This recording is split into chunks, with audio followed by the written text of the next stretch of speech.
We are interested in the supply of Russian oil. We are also interested in cooperating in other areas. They are not experts in fairy tales, they are experts in horror films.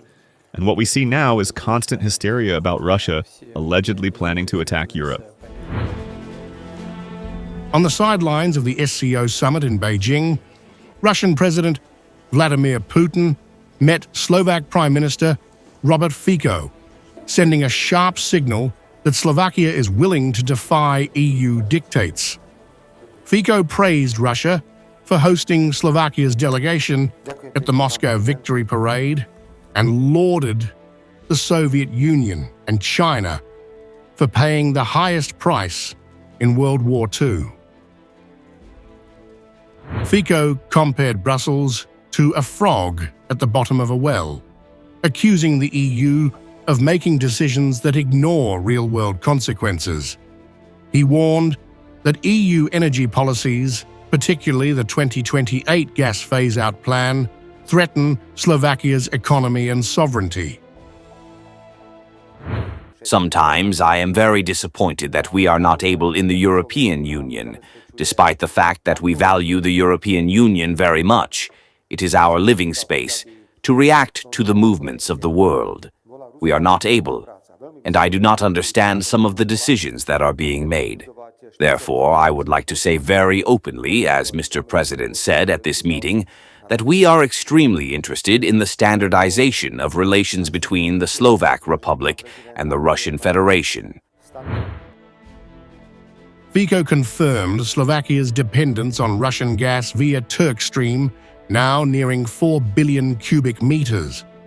He openly rejected EU pressure to abandon Russian energy, insisting Slovakia will protect its national interests over Brussels bureaucracy. Putin ridiculed NATO and EU warnings of Russian aggression, calling Western analysts experts in horror films. He stressed that Russia has no plans to attack Europe, and all military responses are defensive, protecting its borders and Russian-speaking populations. The Russian president accused the West of orchestrating Ukraine's 2014 coup, sparking the Donbass conflict.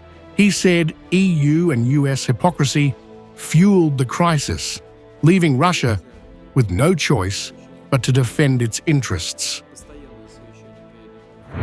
By the way, despite the fact that 3 heads of state, Poland, France, and Germany, signed their agreements as guarantors of the agreement between the authorities and the opposition in 2014 in Ukraine, a coup d'etat took place just a couple of days later, and those who gave the guarantees of the agreement between the opposition and the president did not move a finger in order to bring the political process in Ukraine back to the constitutional field, but began to support those who carried out the coup d'etat.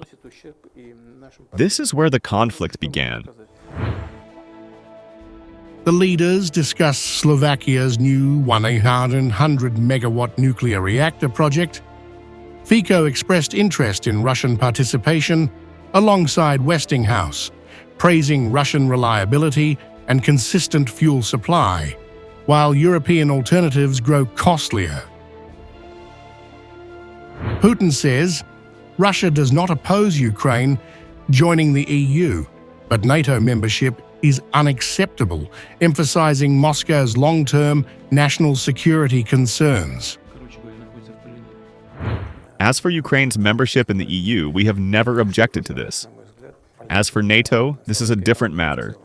We are talking about ensuring the security of the Russian Federation, and not only today, not in the medium term, but in the long term. Our position is known here, and we consider it unacceptable. Naturally, this is a decision of Ukraine itself, how to ensure its security. The meeting exposes the EU's weakness. Slovakia's defiance and Russia's deepening influence leave Brussels and Kiev scrambling to protect energy, economics, and geopolitical relevance.